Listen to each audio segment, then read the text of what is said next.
This content is brought to you by the Workshop Experience, where insight meets implementation. Today's conversation is only the beginning. It's drawn from a larger workshop inside our private leadership community. Each workshop culminates in a ready-to-deploy digital toolset, interactive dashboards, forecasting models, workflow automations, stakeholder maps, diagnostics, sales assets, project management frameworks, mini CRMs, an ever-expanding arsenal designed for immediate, real-world impact. These tools are released under our sister brand, Ascend Intelligence, Beyond Business Intelligence. Built directly on Google Cloud Platform and Google Workspace, Ascend Intelligence delivers enterprise-grade reliability, security, and AI-powered analytics, giving you a strategic edge from day one. If today's topic resonates with you, know that the full workshop is already on our shelf or slated for release, and we can open it to you on request. Reach out and claim the Ascend Intelligence tool that turns today's ideas into tomorrow's results.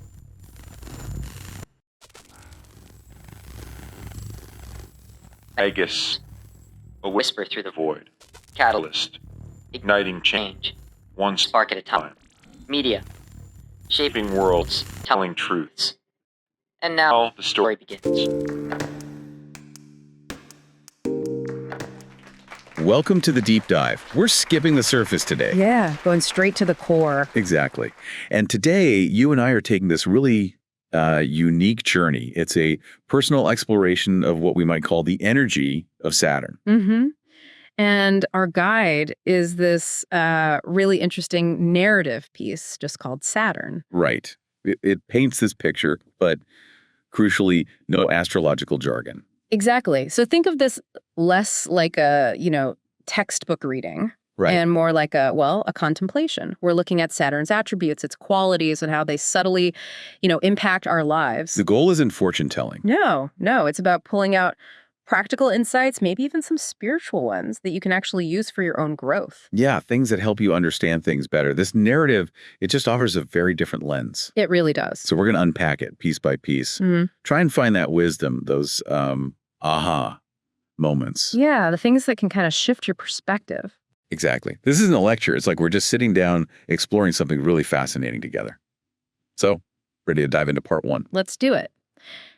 The narrative kicks off with this really strong image. You're drifting in space towards this massive ringed planet, and you immediately feel it, right? Its presence, like a kind of gravity demanding your attention. Yeah, that sense of something huge, ancient, just watching you. It feels different. Like the normal rules are sort of suspended. Right. And the first big theme the narrative hits on is discipline. That feeling, that you just need to show up. That inner nudge. Yeah, the internal push that makes you do the thing, even when you really don't feel like it. It's like the universe saying, okay, time to focus. And what's interesting is how it connects that external feeling of pressure with an internal taskmaster. That little voice reminding you, hey, remember what happens if you put this off? Now think about that in your own life. How often does that push, even if it feels hard, actually lead somewhere good? Pretty often, actually. Yeah. It stops things from piling up. Exactly. So discipline here, it isn't just about following rules blindly. It's presented as creating structure.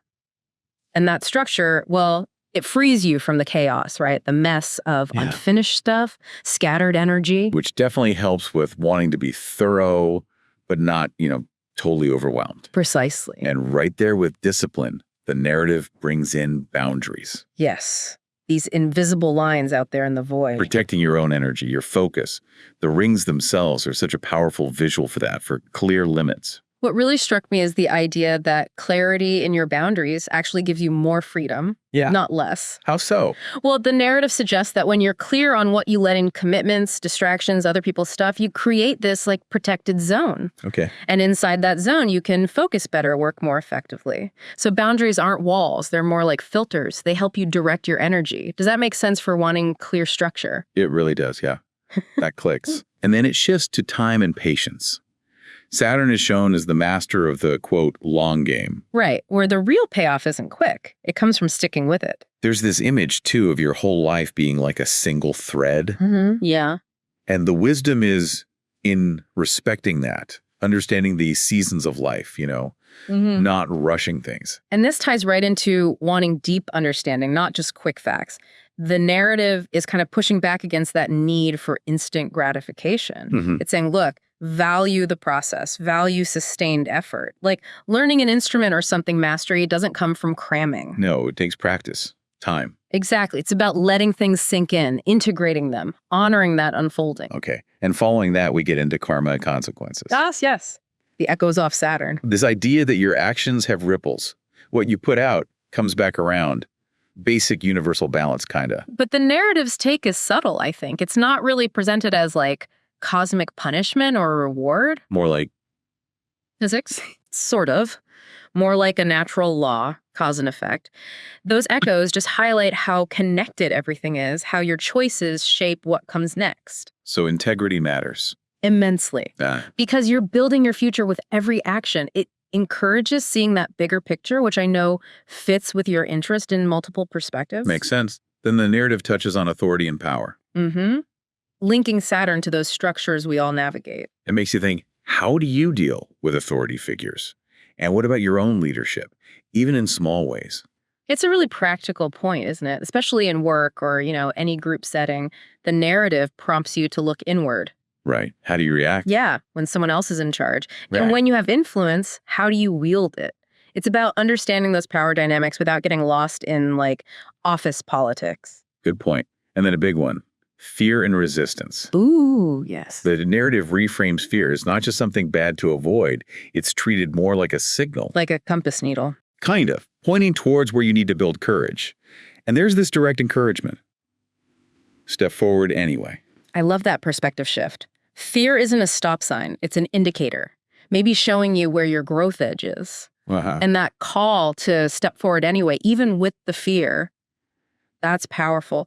It reminds you that the good stuff often lies just outside your comfort zone. That could definitely be an aha moment for someone facing a big challenge. For sure. Because really, all these things, the discipline, the boundaries, patience, facing fear, they all seem to point towards mastery and wisdom. Exactly. The narrative describes it as this slow climb, something you gain through time, maybe some pressure. Yeah. It's moving beyond just knowing stuff. Yes. To a deeper understanding. Mastery isn't flashy or overnight. It's shown as this accumulation of experience. It's the quiet confidence that comes from navigating the hard parts, honing your skills consistently. Like a master artisan, their skill isn't just knowledge, it's embodied. Thousands of hours. That's the kind of understanding that sticks. That's it. So, wrapping up part one, it feels like Saturn in this narrative is like a cosmic architect. I like providing the structure, the framework you need to actually build your dreams, balancing the wildness of ideas with the discipline to make them real. That's a great summary. And it sets us up perfectly for part two, because the narrative revisits these themes, but deeper. Right, like we've had the first meeting, and now it's time for a state of reckoning. Yes, a more profound self-look. Okay, part two. We're back with Saturn in the story. But the feelings shifted. Discipline, for instance. It felt like an external demand before. Now it's framed more as a personal promise, a commitment you make to yourself, taking action even if no one's watching or cheering. Yeah, it's that inner resilience, right? That get up and try again feeling. Exactly. And what's insightful is that shift from feeling obligated to having this inner drive. You're not just doing it because you have to. You're doing it because it aligns with you. Yeah. Your values. Yes. It's a more mature take on discipline. The reward is internal, that quiet satisfaction of living true to your intentions. And boundaries get reinforced too. Now they feel essential for protecting what's truly important. Guarding the sacred almost. Yeah, and filtering out the noise, the constant distractions that pull you off track. This feels even more key for avoiding that sense of overwhelm you mentioned. It highlights being proactive about protecting your time, your energy. So you can focus on what actually matters. Exactly. Dedicate yourself properly. Our view of time and patience also goes deeper. Speed becomes almost irrelevant. Right. Time is presented more like a tool, a chisel. Slowly shaping something that lasts. And there's this real appreciation for the middle of the journey. Yes. Not just the start or the finish line. That's a subtle shift. It really is. It encourages letting go of the pressure for instant results and appreciating the slow burn, the transformative power of just keeping at it, like sculpting, It's the consistent chipping away that reveals the form. Not one big hit. Then consequences and integrity come back.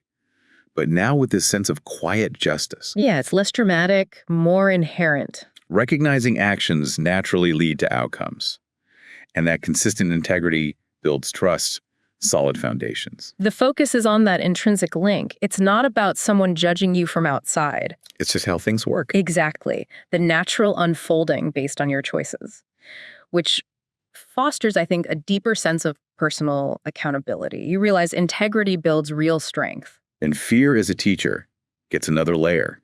Fears are described almost like old memories approaching. And instead of panic, there's a sense of gratitude for how those past struggles shaped you. Acknowledging they made you who you are. Yeah. That's a really mature perspective on fear, isn't it? Seeing it not as an enemy, but maybe as a reminder of challenges you've already overcome. Builds resilience, self-awareness. Right. Recognizing the lessons hidden in the tough times. Responsibility and leadership also evolve. It's less about titles or external roles. And more about an internal commitment. Just showing up steadily, taking ownership without needing the spotlight, acknowledging the weight of your own potential.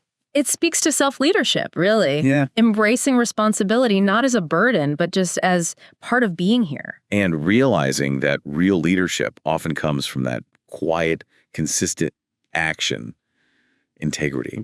Finally, mastery is revisited as this slow pilgrimage through excellence. I love that phrase. Yeah. All the hours, the effort, quietly adding up, converging into real strength. And that quiet satisfaction of wisdom that's been genuinely earned through experience. Right. The narrative captures it beautifully as this ongoing journey of refinement, not a destination you arrive at. And a continuous process, learning, growing, embodying it. Yes, that deep earned satisfaction. So part 2 feels like Saturn isn't just the architect anymore. It's more like an unseen forge. Yeah, shaping you. Through time, through pressure, making you into someone who can walk those difficult paths with like inner gravity, a lasting presence. Beautifully put. And that leads us right into the final part of the narrative, the long silence beneath the rings. Which feels even more intense. It really strips things down to the bare essentials, focusing on just enduring, facing stark reality. Okay, part 3. Everything feels stripped back. Discipline here. It's not orders, not even whispers.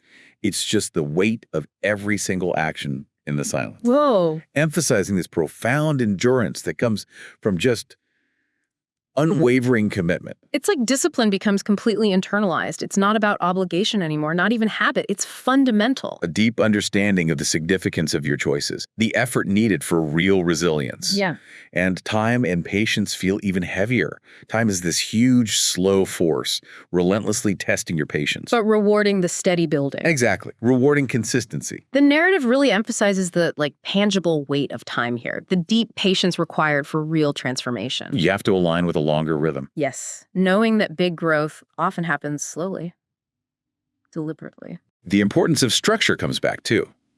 The rings symbolize law, order, but in a deeper way now. Like internal order. Yeah, emphasizing the constant inner work needed to maintain balance, to keep chaos, inner chaos, from taking over. So structure isn't just something external you build, it's something internal you have to constantly maintain. Right. It needs attention, effort, to keep that framework solid so you can navigate uncertainty, maintain integrity. Got it. Integrity and responsibility become this deep inward turning. Okay. Like fully accepting the way of your choices. Yeah. And the quiet act of just showing up day in, day out, no matter what. Regardless of external validation. Totally. It's the deepest level of accountability, owning it all.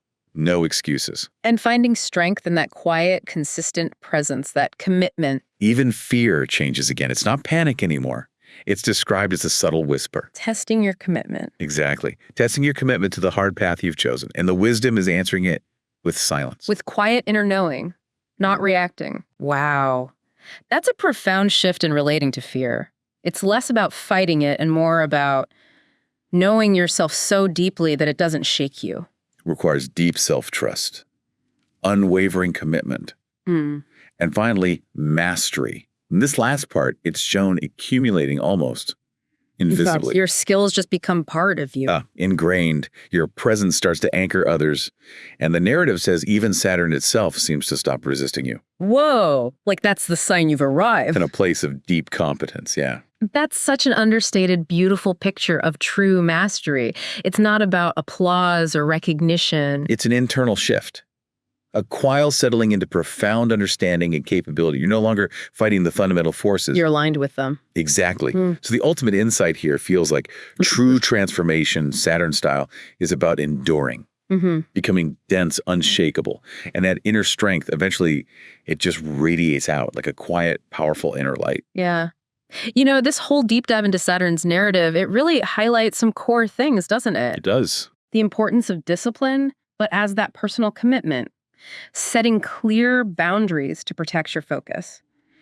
Honoring time and patience for real growth. Accepting consequences with integrity. Learning from fear, using it as a guide, not a block. Right. And fully embracing responsibility, recognizing mastery isn't an endpoint. It's that lifelong, quiet accumulation, that earned wisdom. And these qualities, yeah, they sound demanding, but the narrative doesn't frame them as burdens. No, quite the opposite. They're presented as the very things that give you clarity, resilience, that deep inner strength. Qualities I know are important for you listening as you look for that thorough understanding, those aha moments, but without getting swamped by it all. Exactly. So maybe a final thought for you to reflect on. Which of these Saturn attributes feels most active or maybe most challenging in your life right now? Is it discipline, boundaries, your relationship with time? Or how you handle consequences, fear, your sense of responsibility, your path towards mastery? How might consciously engaging with that specific quality, its tough grace, as the narrative might put it, how might that lead you towards deeper growth? Deeper fulfillment. It's worth just noticing that subtle, persistent hum of Saturn in your own life. How could embracing the structure, the discipline it asks for, paradoxically unlock more freedom, a clearer sense of purpose? It's definitely a journey of contemplation, one we hope resonates with you long after this conversation ends. Magus, a whisper through the void. Catalyst, igniting change, one spark at a time. Media, shaping worlds, telling truths. And now the story begins.